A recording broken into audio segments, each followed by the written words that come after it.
Premi Rakesh Entertainment YouTube channel.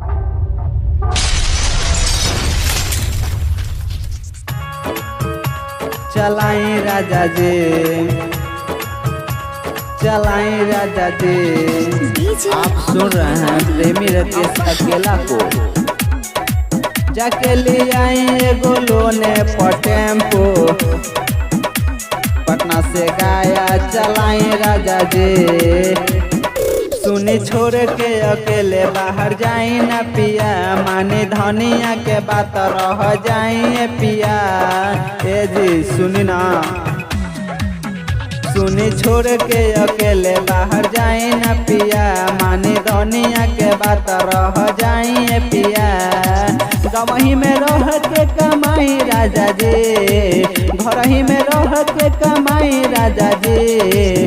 जाके ले आई एगो लोने पर टेम्पो, पटना से गया चलाई राजा जी। जाके ले आई एगो लोने पर टेम्पो, राजगीर नवादा चलाई राजा जी।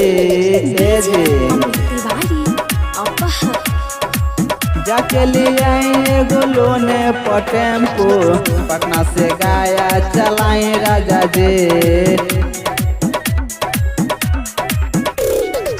छोरी पिया अब दिल्ली कमाई, सुबह शाम रउआ टेम्पू चलाई, टेम्पू चलाई। ए जी सुनी ना, छोरी पिया अब दिल्ली कमाई, सुबह शाम रउआ टेम्पू चलाई।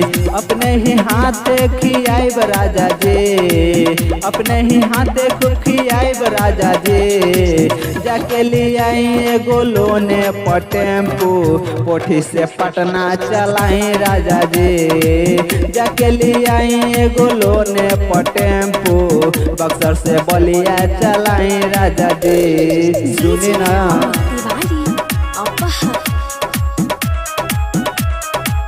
जाके ले आई एगो लोने पर टेम्पू, पटना से गया चलाई राजा जी। जाई ना रउआ पिया सुनी बहरावा, कैसे अकेले हमारा हब हो घरवा। ये जी सुनी ना,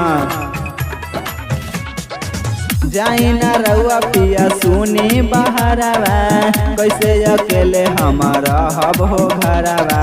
प्रेमी राकेश के बताई राजा जी, प्रेमी राकेश के बताई राजा जी।